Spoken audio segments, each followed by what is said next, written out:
Hello and welcome to episode 132 of Magic Rays of Light, a podcast exploring the world of Apple TV and so much more. This week's episode is sponsored by Play, save and organize videos to watch later.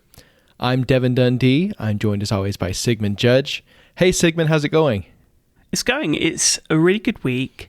It's been hot this past week, and so I've been staying indoors next to a fan, watching lots of Olympics, especially the closing ceremony to the Olympics, which was very, very cool until everything kind of diverted to LA, which was a weird choice. I did love the transition.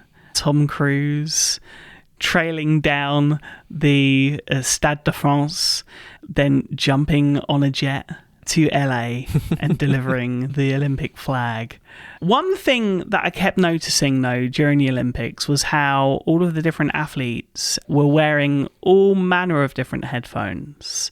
I saw some AirPods Max, I saw Bose, I saw the new Sonos. Something I didn't see, but I did get to see last week as we were recording, and I get to see this week again, are the new Beats Solo 4s, because you're looking rather dashing this week, once again, with those on your head.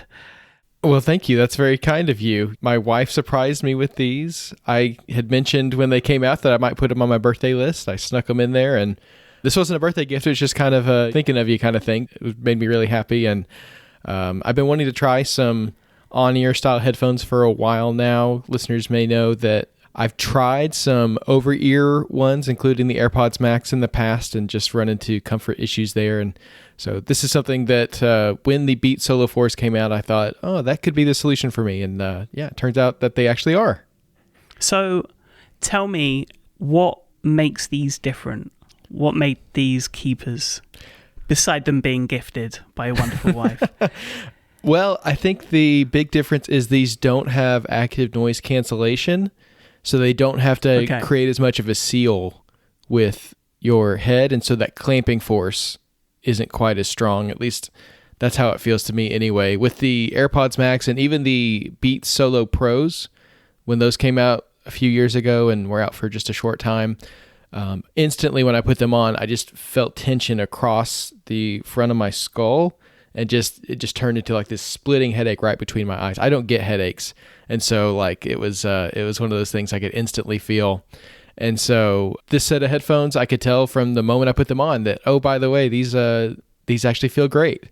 I attribute that to the lack of active noise cancellation, which, is a trade-off, but for me, it's actually a win in terms of comfort. What I've really been comparing them to, especially, is the AirPods Pro, because that's what I've been using every day for years.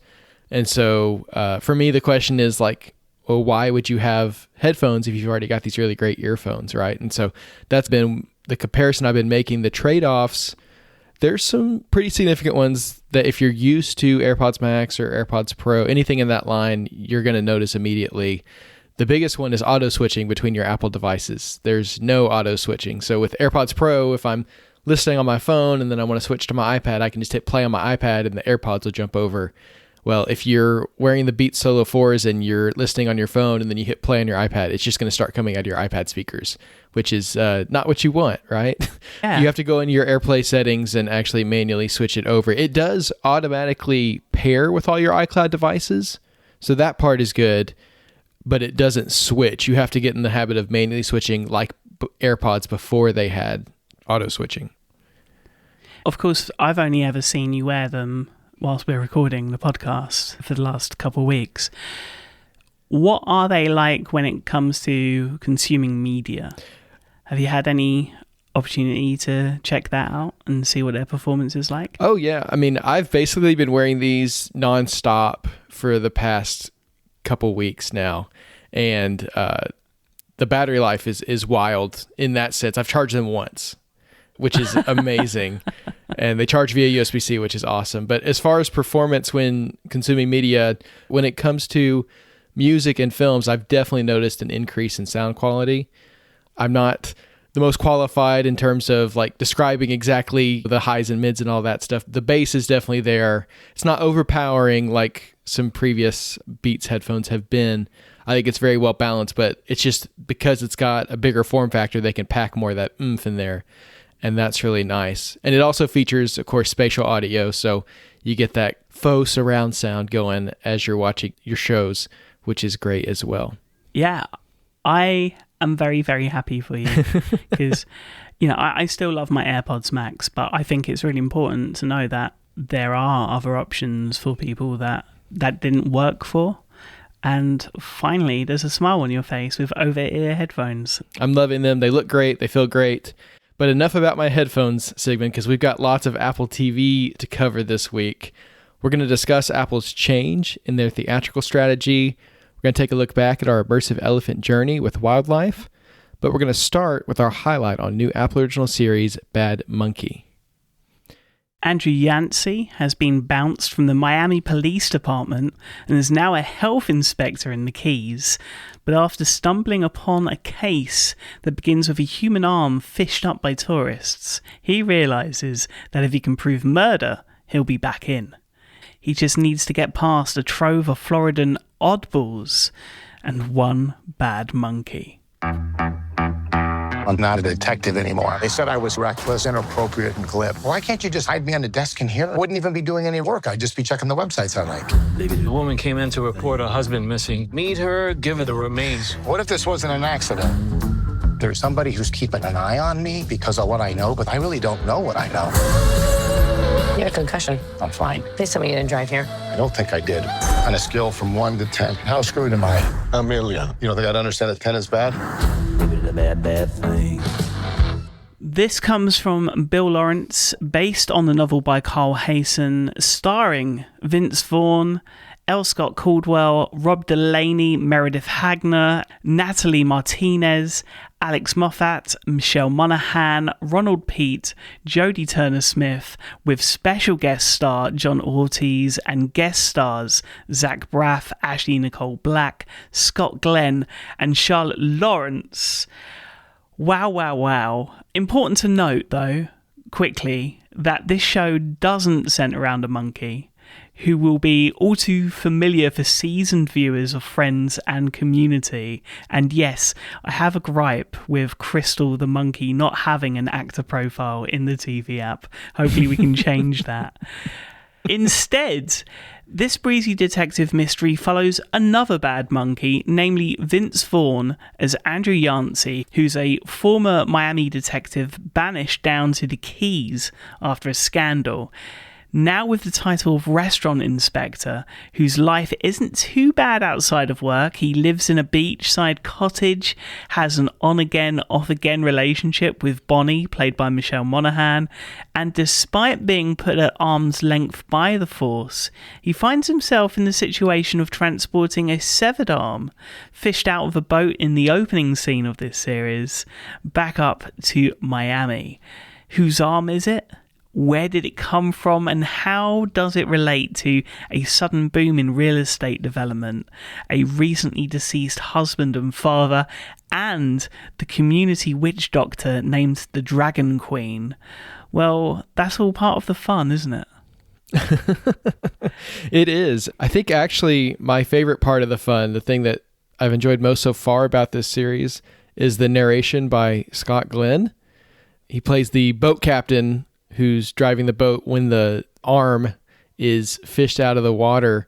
And at this point, it's not totally clear to me why he's narrating or what his actual role is in the story, but he's doing this sort of like twisted mixture of a children's book and a detective film at the same time. And to me, it just really contributes to the humor of the show that he's narrating these people's inner monologues, including the monkey.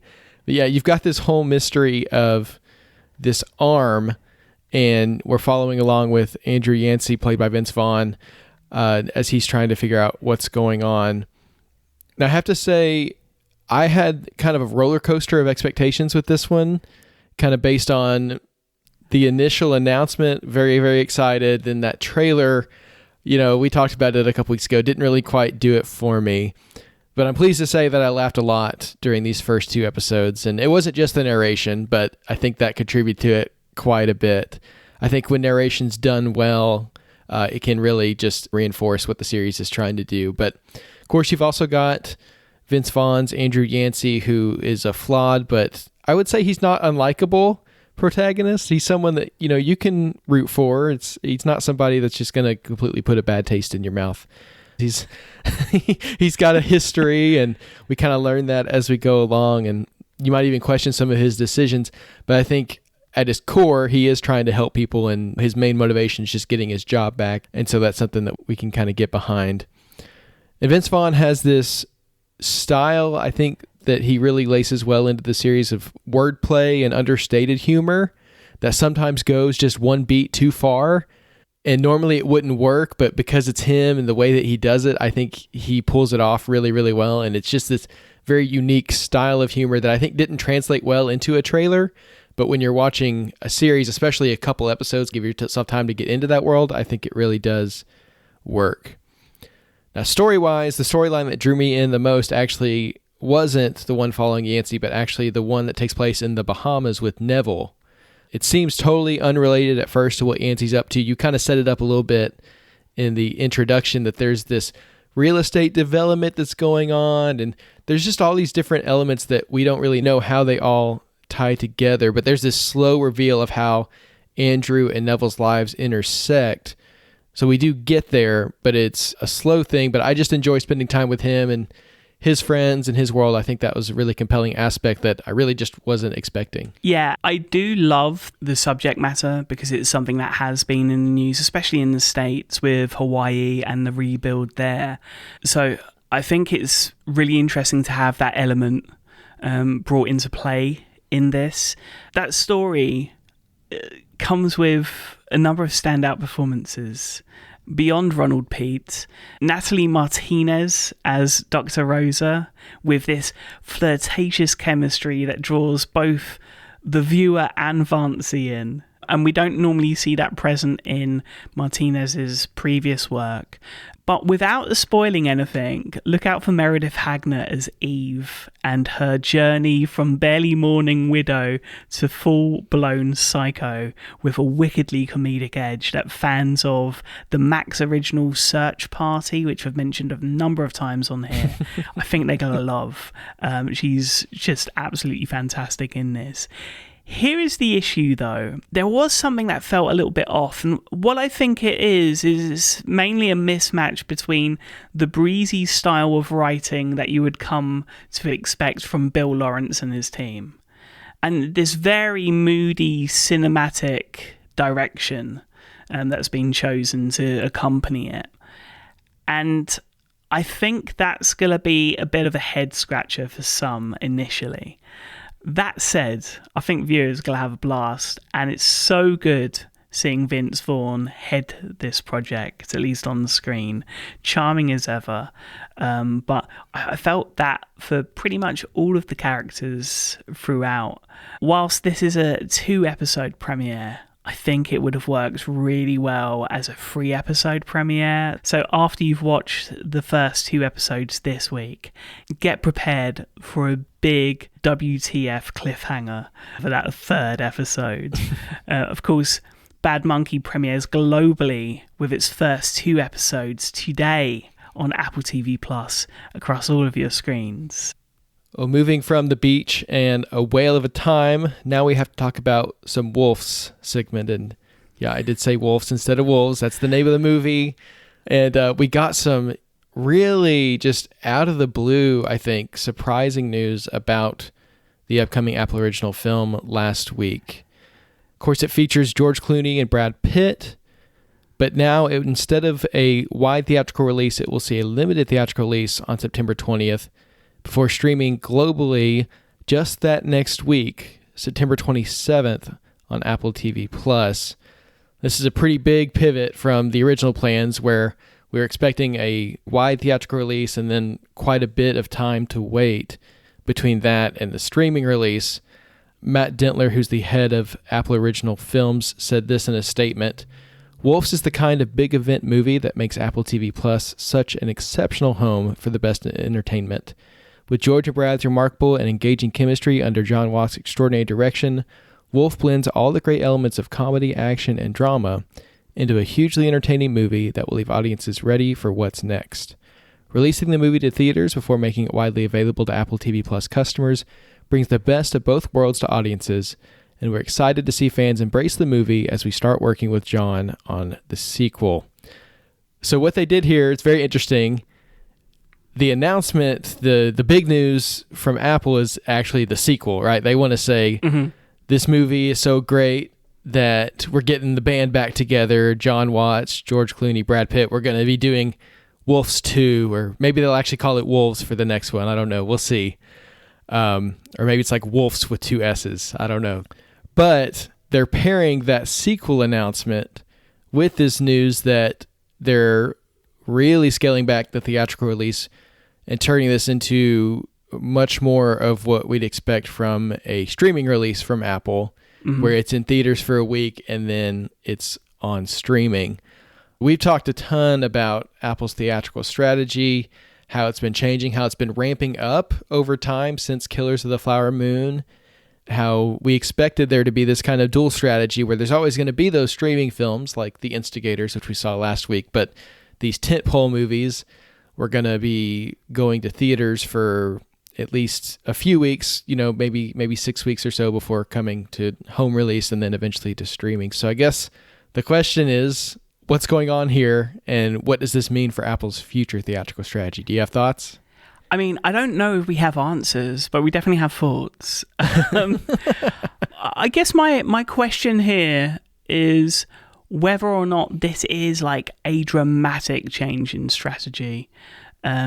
And I think when you look at the releases for over the last year, we've had 1, 2, 3, I think 3 or 4 wide releases, and the rest of them have gone to streaming.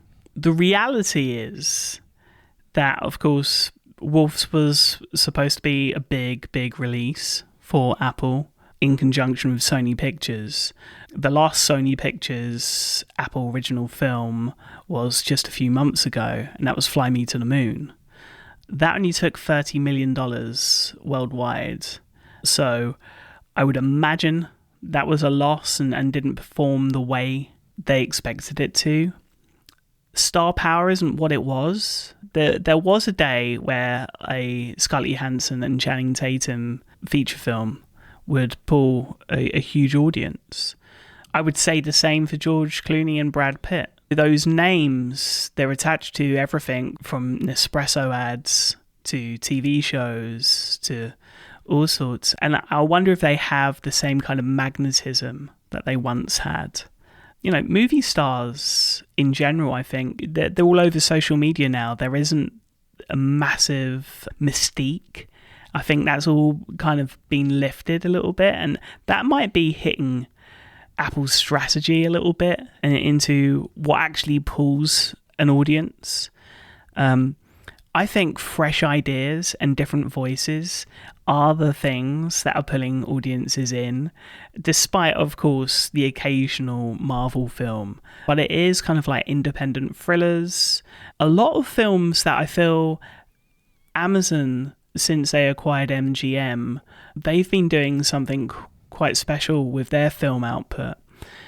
And I feel like when I look at an Amazon Prime movie, they're starting to have a bit of a feeling to them, a bit like how you can tell if an A24 film is an A24 film, or if a Universal film or a Warner Brothers film is a Universal or Warner Brothers film.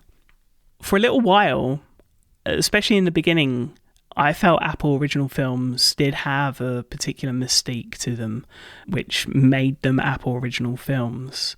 But I kind of look at the output, especially over the last 12 months, it's a bit of everything.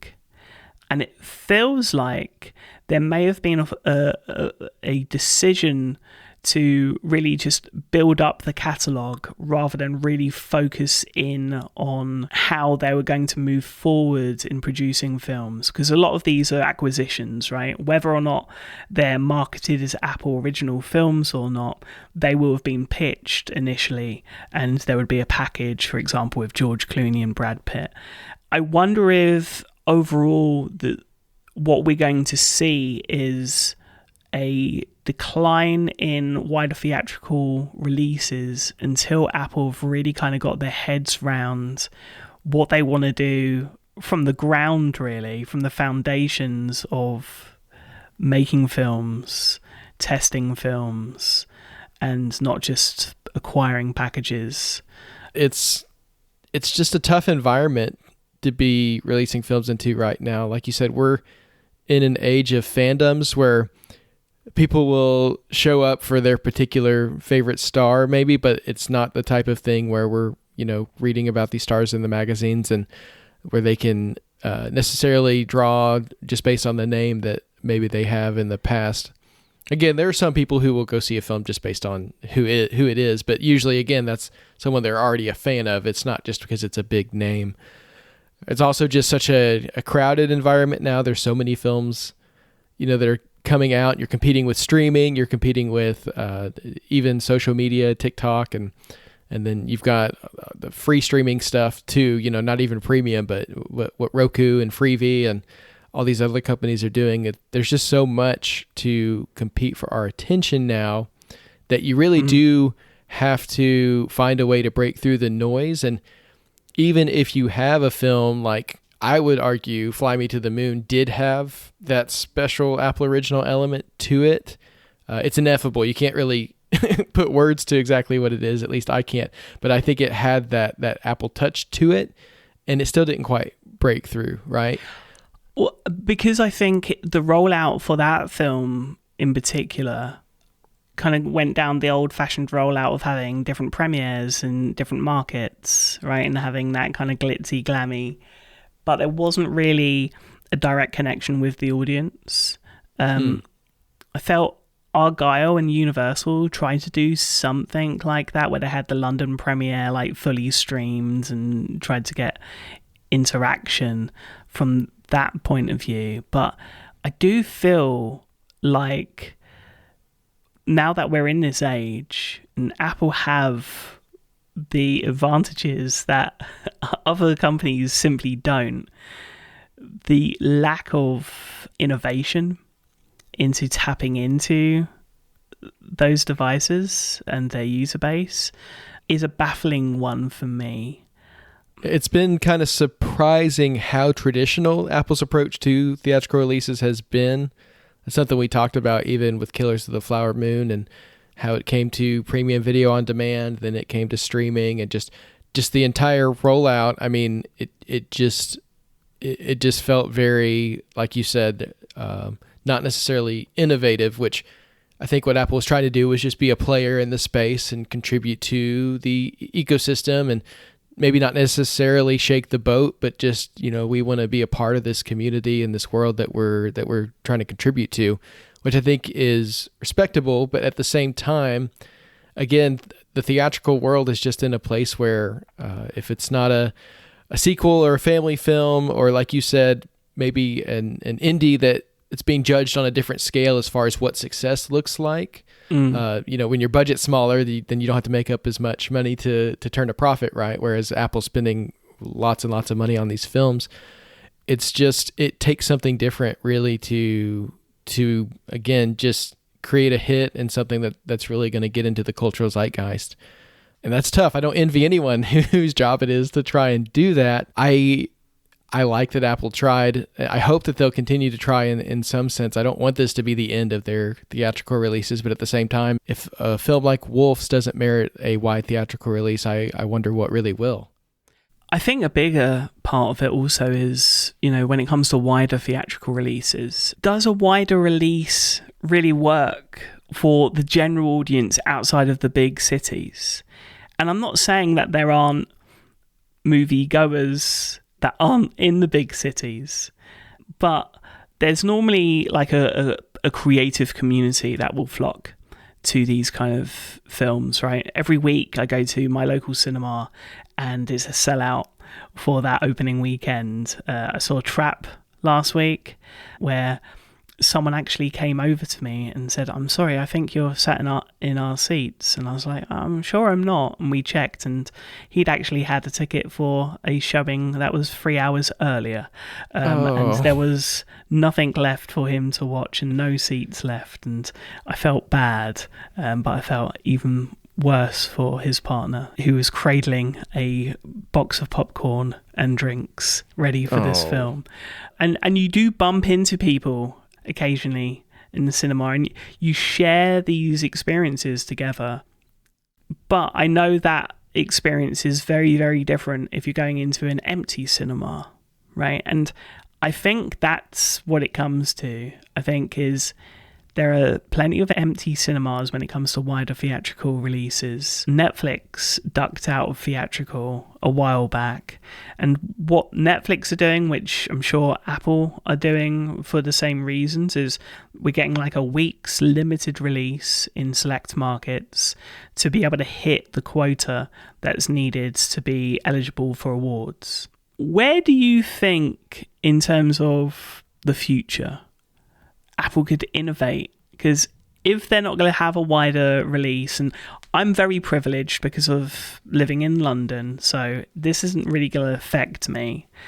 But how would someone like you that lives in more rural areas want to see Apple pivot, especially making the most out of digital distribution, and then I guess continuity camera and all of the things that are attached to Apple TV, but not just specifically to Apple TV, iPhone, iPad, Mac, and wherever else people may watch? Well, I feel like if Apple aren't going to continue to participate theatrically to the level that they are, which again I think is a shame, and for people who live in areas like me, it's just unfortunate. If streaming really is going to be the way that these big tentpole films end up coming to 90 whatever % of people, then I really want to see innovation in that space, and really just the energy and at least a portion of the funds that were going to those theatrical releases, let's put that into making the streaming release an event, something that you can't miss, and I know that's tough because there's a lot of people in the world, a lot of time zones and logistics to work out, but I feel like if the experience of watching at home could feel more communal and more like an experience, an event, I feel like that could help boost the service, get people talking about these films, and turn the Apple original film release into something that people want to be a part of, and not something that Apple's even having to necessarily draw people in, but something that we can share and talk about and really feel like it's a communal event. Of course, I'd like to see live simulcast premieres. We've talked about that with TV, but I think it'd be great with films as well. It's not the same as watching in a theater with other people, but if you could at least feel like you're watching at the same time as other people around the world, and like you're watching it first. There is that element of, opening night at the theater. To say that you were there is cool, right? Like you step out of the theater and you see someone's reaction, and you kind of go, "What did you think? Did that just blow your mind?" And you have that moment, right? To be able to replicate that, at least you have a chance of doing that if you do that. Kind of roll out digitally. I think the draw actually to films these days, especially amongst us like movie and TV aficionados, is who's behind the camera and who's behind the scenes and putting it all together. I'd love to see Q&As with the talent straight afterwards to kind of keep us there and keep us engaged. Almost kind of turn it into a Today at Apple session, where we get some insight into the decisions that were made from a filming perspective that could tie in well with Apple's products. Like, Apple have always been known as a company that's for creatives with their products and a place for new voices to be heard. I feel like for a number of different reasons across the company, that message has been dampened a fair bit. I don't think that's a controversial take. And so they have a reason to turn this into something special.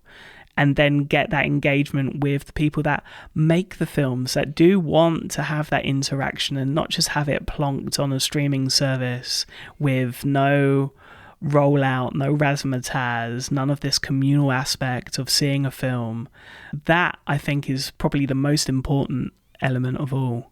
I agree. What I don't want to see is Apple Originals go the Netflix route of just, hey, we uploaded this video to our app and you can watch it if you want to, and hopefully you'll stay subscribed. While, of course, Apple's building a streaming business and wants to make money, the company is also, like you said, has values when it comes to supporting creatives, putting stories out in the world that need to be told, and helping elevate voices that people haven't heard from before.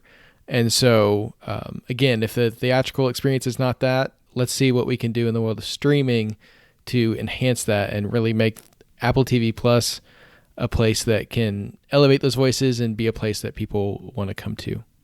And if we're talking about watching films at home, I guess we should talk about TVs for a moment, because we got a little bit of feedback from listener Jake Adams, who writes to us, "Hope you're both well. I'm going to be buying a new TV to be fully compatible with my Apple TV 4K 3rd generation, so I can watch all the Dolby Vision and Dolby Atmos content. And I just wondered what model you recommended I buy. I've been mainly looking at Sony models, but do you have any other suggestions?"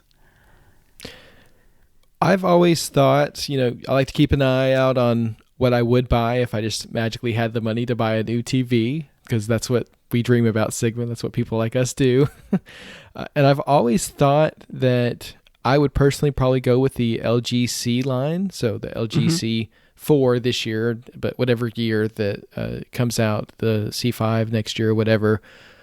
I've always thought that would probably be the one that I go with, just in terms of finding the right balance of high quality picture and price, and balancing all those features that you want, and making it, like Jake is saying, compatible with Apple TV. I feel like that's the package that I've always thought would probably be the one that I would go with.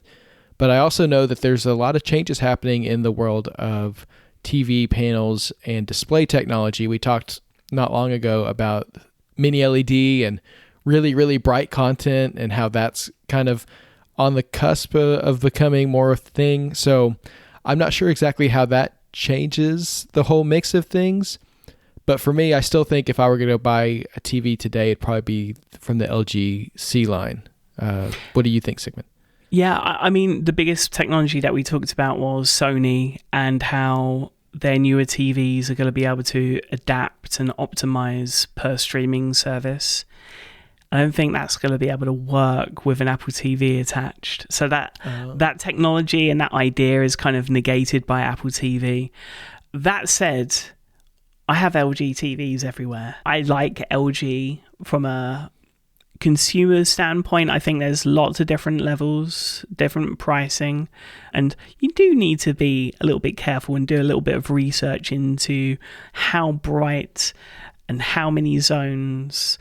And really, I would say the biggest advice that I could give is to completely ignore all of the smart TV business. Because if you're using an Apple TV, that's where your smarts are going to come from. The biggest thing for me in either an LG TV or Sony TV are that they have natural colors and have a filmic look, whereas a display from Samsung, which I believe is HDR10 Plus compatible, not Dolby compatible, it's calibrated more to be pushing like a vibrant, punchier profile than what I like, and I'd imagine what the director would like. So I would almost always go for an LG, because there are ISF certified settings there for both nighttime and daytime viewing. I wish there was a way of automating that. If you're not going into the deeds of getting in a proper calibrator and doing everything, extremely precisely, you can get a really good picture from those. So I would say, in a kind of a non-answer, it's really going to depend on budget. It's all really going to depend on, what you like. Do you like OLED? Do you like mini LED? Do you have issues with particular flickering for different display types? There's a lot to kind of look into. But yeah, for me, LG all the way. I've got a C10. Did it go C10 and then 1, 2, 3, and 4? I think so. I think that's how they do it based on the years. Yep. Okay. That's holding up really well. Yeah, LG TVs are a good safe bet. Now, when it comes to attaching things to our TVs, I've got a funny feeling. I mean, of course, Apple TV 4K, the latest generation, came out in November 2022. I talked about the idea of if we could get Front Row back on Mac, how nice it would be to be able to toy with maybe a Mac Mini in the future and using that as a home theater centerpiece. I think we might be getting a couple of steps closer to that reality, Devon. I think we very well could be. This is some exciting news this week out of Mark Gurman at Bloomberg. They're saying the new Mac Mini M4 version that's supposed to be coming, I believe, later this year, is reported to be closer to the size of an Apple TV than the current Mac Mini. Reports are calling it an M4 iPad Pro in a box with USB-C and HDMI. When the Mac Mini went to the M series chips, I think we were all pretty surprised that there was no redesign. I think maybe with the M1 we weren't surprised because they didn't do any hardware redesigns with the initial rollout of the M1 chips. So when the Mac Mini went M2, it still just kept that same size, and in a lot of ways it just feels too big for what it's doing for the efficiency of Apple's chips. And I mean, if you're able to get an M4 in an iPad, then you should be able to get an M4 in a smaller desktop computer than the current Mac Mini. So this is really exciting news. Anytime a Mac gets redesigned, I think people are just ecstatic for it because it's not something that happens super often. But with Apple Silicon, we're just getting all these really awesome new reimaginations of these computers we've known for so long. And so to see the Mac Mini get down to that size of an Apple TV, or closer anyway, I think would be amazing. So, of course, for us, our question is always going to be, so if the Mac Mini goes to the size of an Apple TV, what could that mean for the future of the Apple TV? We did a whole episode talking about our concept for the Apple TV Pro. And so we'll leave a link in the show notes to that conversation. Just some concepts of what could be in the future for Apple TV. But I think this progression very much lines up with what we were thinking there and what we could see. I guess my question to you, Devon, is the next Apple TV bigger or smaller than the current generation? And do we think M series chips this time around? I'm going to take the hopeful track, Sigmund. I'm going to say M series. It might have to get slightly bigger just to accommodate that power, but I feel like the M4 is going to be the baseline going forward for graphics because there's just so many enhancements to the graphics with that chip that I really feel like for a device that's so focused on delivering picture quality and gaming and stuff like that, I think it's going to need the M4. I could see it getting bigger, and maybe it could be one of those why not both situations where there's an A series Apple TV that's the same size or smaller, and then there's the Pro that's got the M series and bigger, but I could see it happening. What do you think?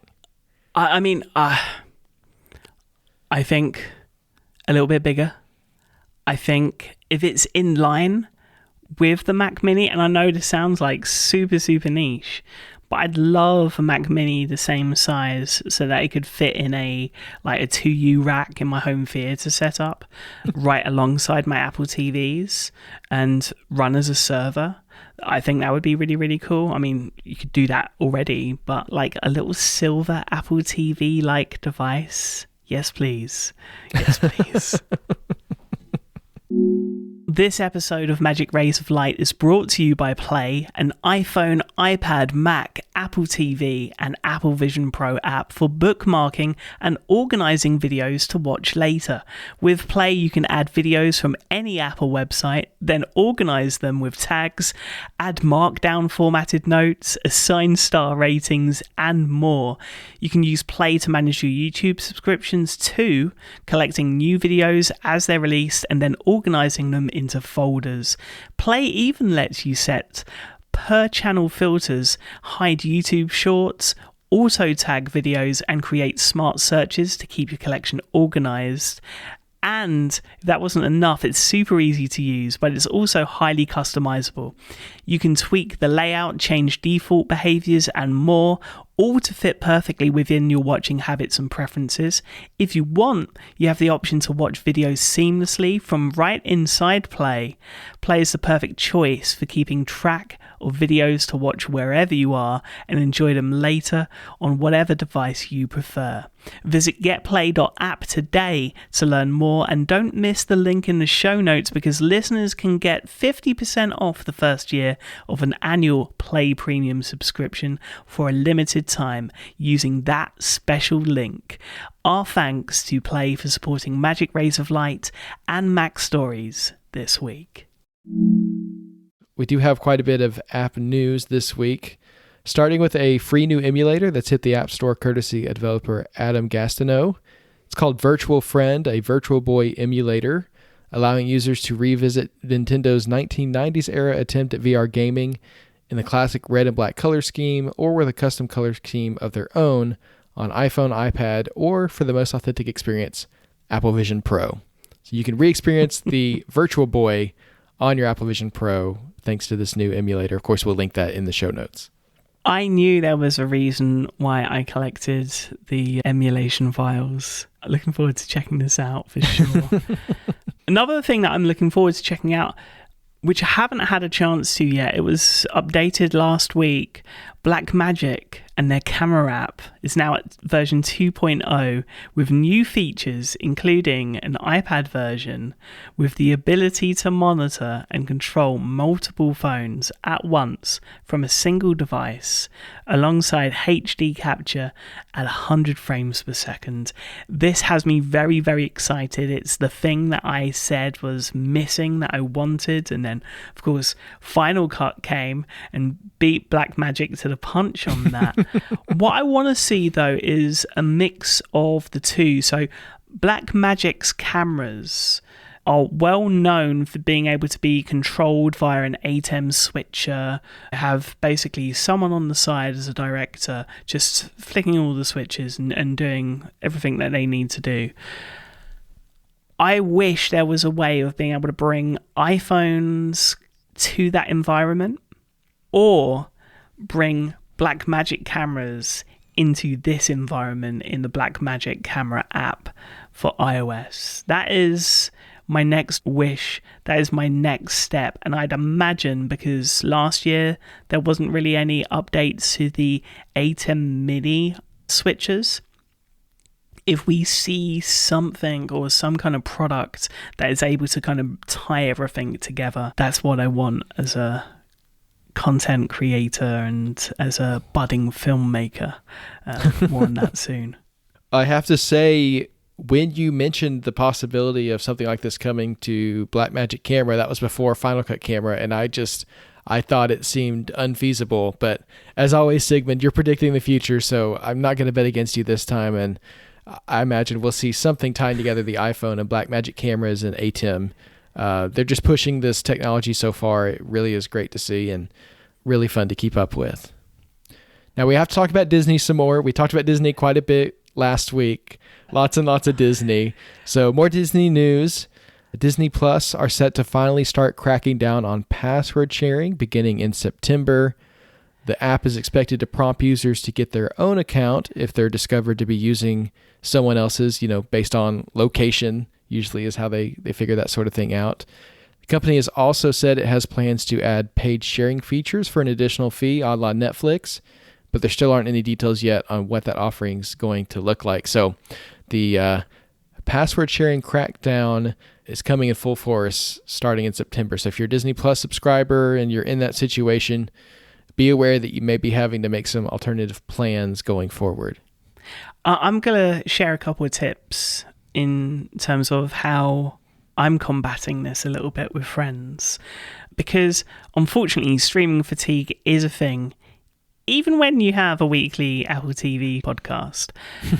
And so the biggest thing that I've been doing is changing the account emails to an email account that can be shared amongst everyone that's sharing that account. So if there's a double authentication that you need to do and a code is sent to that email, everyone can quickly access that code and be able to log in. The other kind of more technical way of going about things is via Tailscale, which we've covered a little bit on this podcast before. It runs native on the Apple TV, but of course across all of your devices, and basically makes everything that's connected to Tailscale look like it's on the same network. That's a way that I have been successfully getting past these password lockouts. So yeah, a little bit of advice there. We'll leave a link to a Linus Tech Tips video from over a year ago with how I learned how to use Tailscale for that particular use case. Very handy indeed. Disney are also involved with the Venue Sports streaming service alongside Fox and Warner Brothers. We talked about the pricing for that one last week, and also that they were trying to launch it before NFL in the fall. Well, it turns out that they may struggle to do that because they're receiving some pushback on several fronts. Senators Elizabeth Warren and Bernie Sanders, alongside Representative Joaquin Castro, have sent a letter to the Department of Justice asking it to investigate and potentially prevent Disney, Fox, and Warner Brothers from starting a joint venture that will combine the resources of ESPN, Fox Sports, and TNT Sports. In a letter obtained by The Athletic, the three Democrats urged the Department of Justice to examine Venue Sports and oppose it if it violates antitrust or telecommunications laws or regulations. The letter goes on to state concerns about Venue Sports, saying it is poised to control more than 80% of nationally broadcast sports and half of all national sports content, putting it in a position to exercise monopoly power over televised sports. The market power of its three giant parent companies would enable it to discriminate against competitors and increase prices for consumers. So some pushback there from some government representatives and a potential investigation before the service ever even gets off the ground. And in addition to that, a potential competitor is also suing the company, again, claiming antitrust. So Fubo, which is a direct-to-consumer provider that carries both ESPN and Fox Sports, but not TNT, is trying to invoke a preliminary injunction in a Manhattan district court to stop Venue before it can start, based on antitrust concerns due to its lack of access to TNT. So I think Fubo tries to pitch itself as like a sports-focused streamer. Jason Snell talks about this a lot on Upgrade because he's a Fubo subscriber who uses it mostly for sports. But Fubo's not able to offer a slim sports package like this. They have to offer a general TV package like YouTube TV or Hulu Plus Live. And so I feel like what Fubo really wants is the ability to offer something very similar to Venue, but they want to offer it to their customers in their way and compete on price. And they've been blocked from doing so by companies like Disney and Fox and Warner Brothers because they're forced to buy these packages instead of just the sports content. So it's interesting. I feel like there's a lot of ways this could go, but it doesn't sound like Venue's going to be off to a super smooth start no matter what. And it's just a continued shifting over of sports content from traditional TV over to streaming. And I think ultimately the ultimate loser is going to be cable because there are going to be more sports options for streaming. And so whether it's Venue or Fubo or both, if they're able to compete, there's going to be sports options for streamers now in the near future. And that's going to be really interesting to see. I think it's really interesting to see what is kind of deemed anti-competitive and what isn't. That kind of cleared things up for me with regard to Fubo and having to kind of offer the general TV package and not just the slim. But imagine launching a sports channel and then just not making it available everywhere. That is something that Roku did this week. The Roku Sports channel is not coming to Apple TV, surprisingly. And it's interesting to me because viewers to this channel are going to be able to expect MLB Sunday games, live Formula E races, NBA G League, Poker Go tournaments, and originals like NFL Draft, The Pick Is In, and WWE Next Gen. Why is there still no way of being able to watch this Roku content on an Apple TV? It's available on Amazon. It's available on Google TV. I think at one point there was the ability to AirPlay Roku originals. The last time I wanted to do that was for the Weird Al Yankovic movie, which is a blast, by the way. Highly recommend. But it just seems like there's a lot here that's just completely locked out from the Apple TV platform and tvOS. And I guess it got me questioning, does this fall under antitrust, kind of just purposefully not making this available on one of the biggest platforms? And when I say that, I don't necessarily mean just the hardware, but the TV app in general.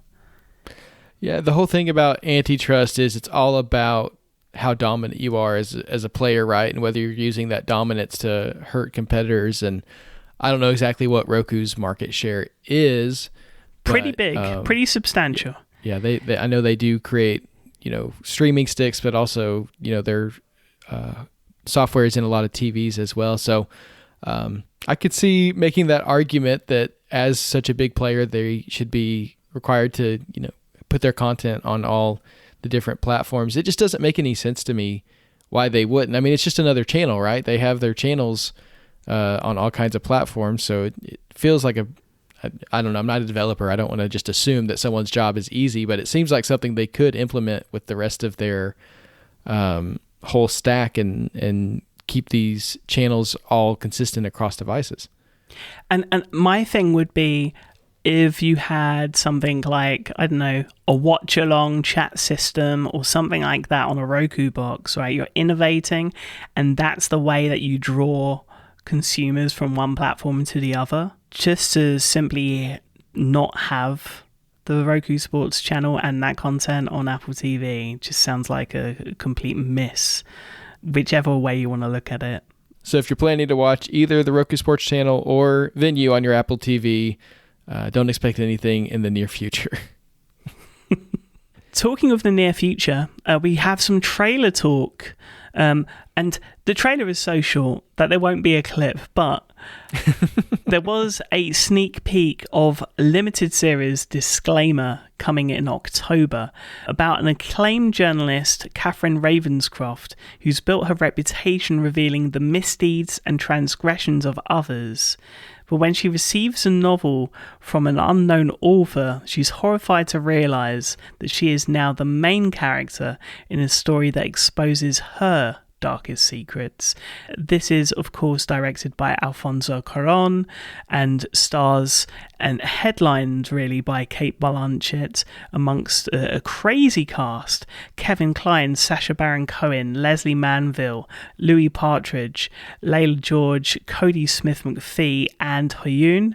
It's based on a novel by Rennie Knight. Cinematography from Bruno Delbonnel, of course, last seen on an Apple original with The Tragedy of Macbeth, and Emmanuel Chivo Lebesky, famous for his works on The Revenant, Birdman, Gravity, Tree of Life, and, for us Apple fans, the shot on iPhone 12 short film, which kind of blew my mind. I looked back on it this week, blew my mind on what could be achieved even with the iPhone 12, and we're at the 15, almost at the 16. But back to this, what did you think of this opening trailer? And I personally loved the left to right flow of the different scenes. What was your take? I thought it was riveting, and that flow, I feel like it forces rewatches because your eyes dart to the other side and you see the scene that's coming in, but you're missing the end of the scene to the left. It felt immersive in a really interesting way that I hadn't really seen a trailer do.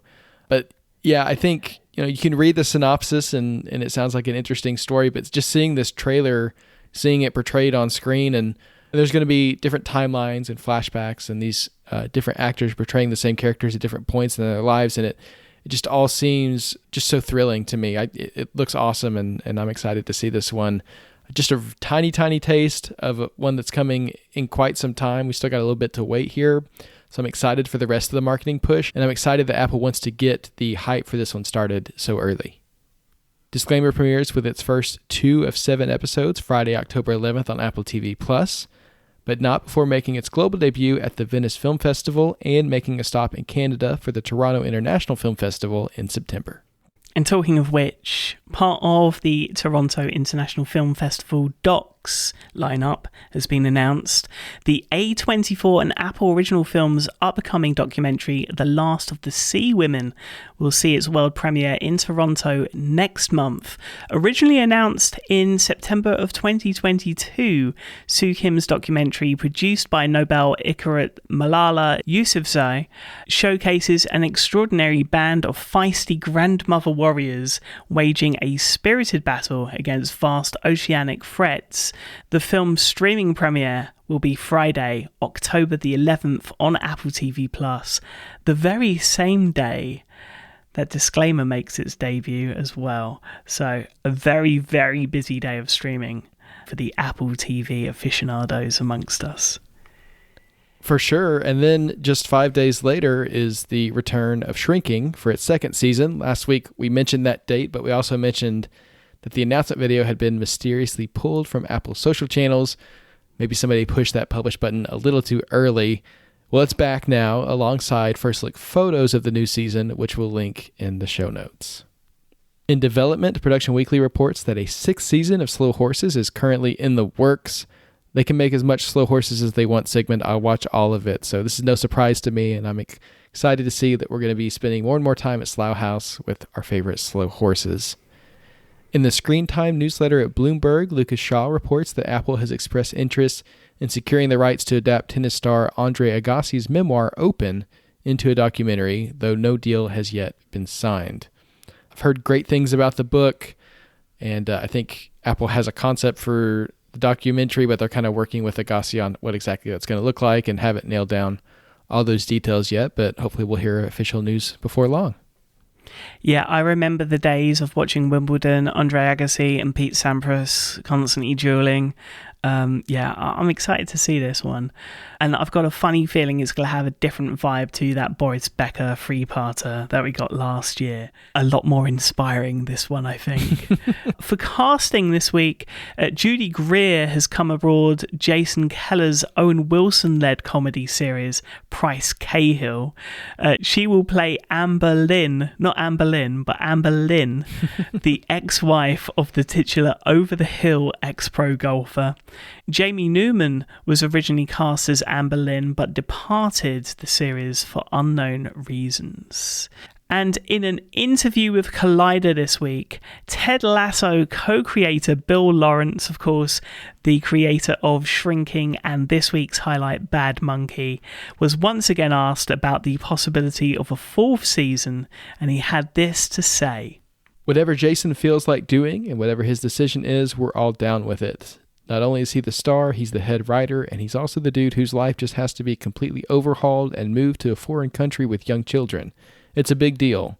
So as a fan, if someone's like, oh, it's going to happen again, I'll go nuts. As a partner, I'm down for whatever he wants to do. So again, that's Jason Sudeikis, Ted Lasso himself, and it's pretty clear from everything we've heard that he's really the one who's going to make the call on whether Ted Lasso continues on. And until and if he does actually make an announcement, we're just going to keep wondering and waiting to see what happens if Ted Lasso season 4, spinoff, something.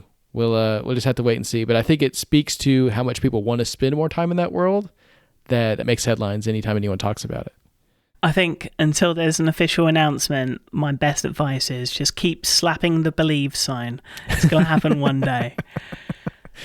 Well, Sigmund, what do you say we get into some Apple TV releases for this week? We've got a great lineup this week. Of course, today starts with the premiere of this week's highlight, Bad Monkey. You got a couple episodes there, alongside 2 new episodes of Time Bandits, which will see its final 2 episodes next week, and we'll be talking about that in a future episode, alongside new episodes of Sunny and Women in Blue, and the paid video on demand release of Fly Me to the Moon. Friday sees the penultimate episode of Lady in the Lake, alongside 2 new Friday night baseball games, Toronto Blue Jays at Chicago Cubs at 2 p.m. Eastern, and Seattle Mariners at Pittsburgh Pirates at 6:30 p.m. Eastern. All week long, the Leagues Cup continues on MLS Season Pass. They've now reached the round of 16, Sigmund, so it's getting down to the wire. Eliminations are happening, so get in there and root for your team on MLS Season Pass. Another fantastic tournament so far. No extras this week, but we do have a short recap of last week's immersive release on Apple Vision Pro, Wildlife Elephants. This is the 2nd episode of the Wildlife series. Interestingly, not yet available in the UK, which is a shocker to me. But yes, that's the situation. So thankfully, I do have a US account, and I was able to check this out, as were you. Honestly, I got quite emotional watching this. I completely agree with you. I understand why you would. It's quite a touching video. I think it was about 9 minutes long, which was longer than I was expecting, but I enjoyed every second of it. I feel like if you're at all interested in nature, and especially these creatures, elephants, that I think are just so fascinating, so different from at least the kind of wildlife that I get to see every day. It really is amazing to get to see them up close and personal in this format. And I think it's impactful to get to experience them in this way. I mean, we're seeing them on a reserve where they're basically being looked after in Kenya, being taught everything from mud baths to making sure they don't get sunburn afterwards. And there's a particular scene really early on where elephants just being fed milk. This connection between, the human carer and what they're doing, and the voiceover that really kind of demonstrates the important work they're doing, and the bonds that they are building with not just these creatures but with their world, right? With the worlds that we often, unfortunately, aren't taking in as much as we probably should because of our phones. There isn't a phone in sight in this short. Some of the other kind of camera choices here, there's a lot of overhead drone footage, which I think works really well as well. But as someone that has never been anywhere near an elephant, getting the ability to be in close proximity to a young elephant and kind of see how its trunk is formed, and it's just, there's certain things that you just can't get from 2D that you experience in immersive video. And I got quite emotional about this because what we're actually going to be able to accomplish in our lives, what experiences are we really going to have access to? Because getting on a plane to Kenya to cavort with elephants is just not something that's easily done. And immersive video gives you access to these things. We had the hot air balloons recently, and now we have this, and I know we've got some really exciting things coming, but just these really simple meditative pieces of entertainment, they're really special to me. They really are. I think the most time I've ever spent near an elephant, and near is a relative term, I think, is observing them at the zoo, and seeing them being cared for there. But seeing a whole pack of elephants and seeing them in their natural habitat and the way they play and teach, and seeing an elephant family with the newborn baby, it really is just so amazing. The shot that is going to sear itself into my brain forever, I think, is the one of the trainer living in the stall with the baby elephant that they're teaching. And to build trust there, they actually sleep in the same room. And so you're in the room with them and you're looking at the elephant on the floor, and then you look to the side and you realize, oh, there's a person also living in here. And it's just an incredible thing. I think of all the immersive content we've seen so far, this is probably the most touching story-wise, and just in terms of what's happening in the world. I really think that it is entertaining, but it also kind of gives you a sense of purpose, of putting something out into the world to make the world a better place. This is a hard job, teaching elephants how to be elephants after they've been abandoned or hurt. And I think it's a 7-year process for a lot of these is what the video said. And then they're able to go out into the wild and be among their peers, but they remember, right? They come back, right? Yes. With new family members and yeah, they remember. Elephants remember. It really is incredible. They're amazing creatures who I struggle to even believe that they're real sometimes, because again, I'd never had that up close personal experience with them, but this just makes them feel so real, and seeing them interact with people, it's incredible. And again, it makes me think about the potential for this format for nonprofits or other kind of mission-based entities. Even thinking about something like fundraising. You can send out a 2D video or a slideshow of what you're doing, but imagine being able to put someone right there in the stall with you and the elephant. I mean, that just feels like it's a whole other level of the ability to tell a story, to share your vision, to get people on board. Not only, I mentioned fundraising, but not only in terms of money, but just getting people to believe in what you're doing. I think this is really incredible. And again, this is just one example of what can be done, and it makes me excited for more and more people to get access to creating these kinds of videos. Yeah, lots and lots coming for immersive video in the coming months. I mean, we've had releases now every, month? Mm-hmm. There's going to come a point where it's going to be every 2 weeks, and then it's going to be every week. We're just waiting for production equipment really to catch up. And once everyone's creating an immersive video, I think it's going to be a really, really exciting time. But for these short bursts, absolutely mind-blowing.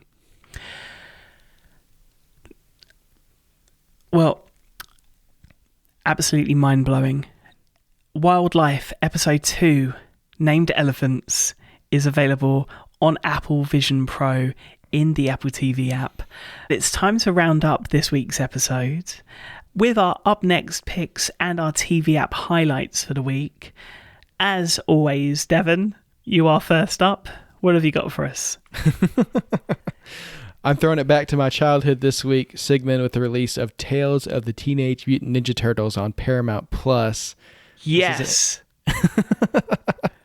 This is an animated series. It's a follow-up to the Mutant Mayhem film that came out last year. It was such a hit, and it reunites the creative team behind that. It's acting as sort of a bridge between the movie and its sequel, kind of filling in the gap of the plot there and just kind of keeping, the turtles on our minds and on our TVs in the meantime. It's a totally different style, though. It's like a comic book 2D style that looks very cool. Same voice actors from the film, so I think that's great and fitting, and they did a great job there. But what this series is going to do is it's going to give each turtle kind of their own storyline, the opportunity to flesh out their personality and create more of a connection with the audience. So they're not going to be together as a group throughout the entire season. They're going to be split off on their own adventures, which I think is very cool. So, I mean, Teenage Mutant Ninja Turtles, they're timeless. They're one of those characters that just pops up constantly, generation to generation. I'm jealous of this generation that this is the version of the Turtles they get because it's so good, and excited to see it. It's crossing over from film to TV, and then it's going to go back to film, but it's all on Paramount Plus. So if you're a Paramount Plus subscriber and either you're a Turtle fan or your kids are Turtle fans, check out Tales of the Teenage Mutant Ninja Turtles. Okay, before we move on from this, because I have to ask, your favourite Teenage Mutant Ninja Turtle? And also, did you know in the UK it was called Teenage Mutant Hero Turtles because Ninja was too violent? Oh, I didn't know that. Well, they're still ninjas though, so I mean, I guess you can call them whatever you want. Oh man, I probably Donnie. I think it's just hilarious, but they're all. I mean, I love them all for different reasons. What about you? Michelangelo. Okay. Every day. We have an affinity for pepperoni pizza, what can I say? Alongside Tales of the Teenage Mutant Ninja Turtles, we have some TV app highlights for the week, starting with, of course, the PVOD release of Fly Me to the Moon. We both enjoyed it in theatres. I think you're going to enjoy it on the big screen ahead of an Apple TV Plus release, I'm imagining in about a month's time. On Wednesday, we have Daughters, which is a new documentary on Netflix, which won the US Documentary Audience Award at this year's Sundance Film Festival. And it's based on a daughter-father dance in Washington, D.C. within the prison system. Really, really interesting. Really looking forward to checking this out. Finally coming to streaming this week. On Thursday, we have one of those kind of crazy cookie action comedies. This one called Jackpot on Prime Video, starring John Cena and Awkwafina. So again, another one that's on my list. And then we have the streaming premiere of Immaculate on Hulu, starring Sydney Sweeney. Heard lots of good things about that. And finally, on Tuesday, sees the premium VOD release of Inside Out 2, which I was unfortunate enough to miss on the big screen. So really, really looking forward to checking this out. Loved the original, and no doubt that'll be coming in the coming weeks to Disney Plus subscribers as well.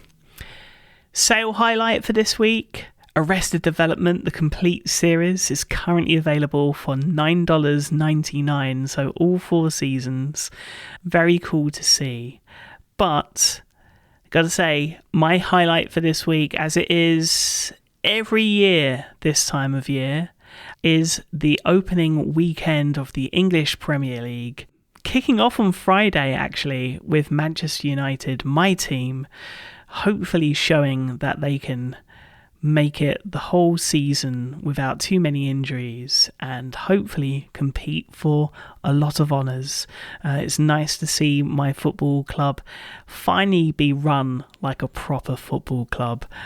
So fingers crossed it all works out this season. And that is the end of the show. A big thank you once again to Play for sponsoring this episode and Mac Stories this week.